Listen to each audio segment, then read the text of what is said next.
Alright mga kamaster, ito na po ang aking paniki at lumipad na papunta sa aming sakahan noon. Ngayon at kami magpunta dyan ay isa ng turista sa Thunder Forest mga kamaster. Ayan, oh.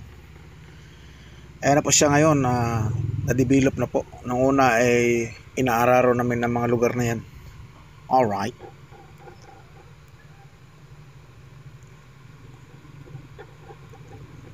Yan po siya ngayon mga kamaster. Ang laki na ng pinagbago at isa na ngayong tourist destination sa Samal Island mga kamaster. Dito lang po yan makikita sa Buhangin, Samal. Hangin Tagbobo, Samal Island mga kamaster. Ito po ay Thunder Forest. Ayan po. Ang lupang yan ay dating sa sakahan namin noon. Ang may-ari niyan ay isa ng milyonaryo ngayon. At ito pong kabuuan niya ay 12 hectares.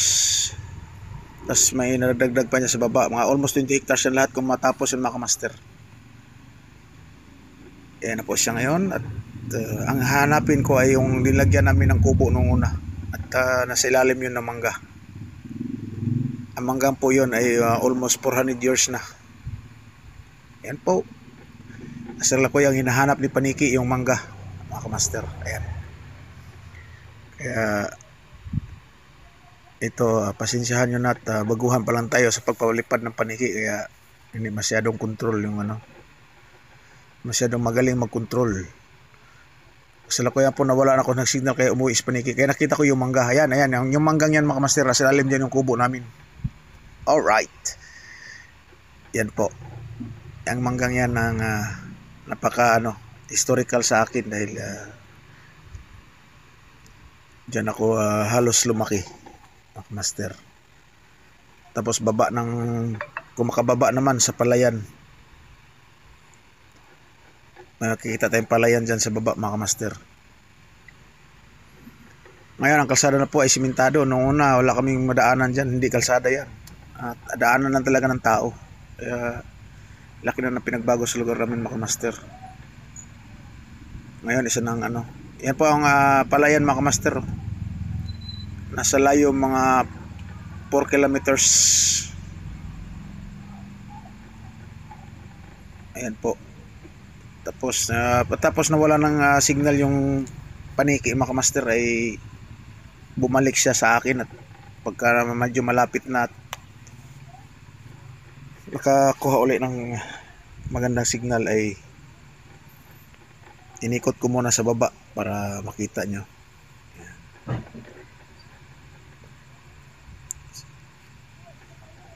Ngayon ay dandahan ko pabalik ko ulit sa bundok mga kamaster para makita ko talaga yung mangga.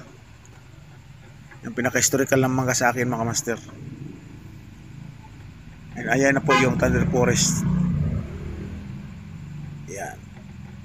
Pero pinaikot ko din sa may bandang kanan para makita ko yung mangga. Yan po ang talagang pinunta ko dyan para makita ko yung dating kasi kapag pupunta kami dyan kay may bayad na po at kami maging turista na dyan sa amin yan. Inaararo namin yan banda. Yan po yung mangga mga kamaster. Sa nila ay mahigit 400 years na yung manggang yan. Napakalaking puno po yan mga kamaster. Silalim dyan ang kubo namin kaya dyan kami nakatira dati. Yan. Yan po yung mangga. Alright. Tapos sa palibot niyan ay tinanaman namin ng mais dati. Alright. Ito na po ang sakahan namin ngayon. Sakahan namin noon at ngayon ay turista na kami. Kaya sa mga gusto magpunta, mahahanap lang po ito. Mahahanap nyo ito sa Barangay Tagbobo. Sitio Buhangin po mga kamaster. Kahit saan nyo itanong yan, kilala na yan dito sa amin. Alright. Maraming thank you po mga kamaster at nawalan ulit ng signal ang aking tulong kaya bumalik yan. Alright.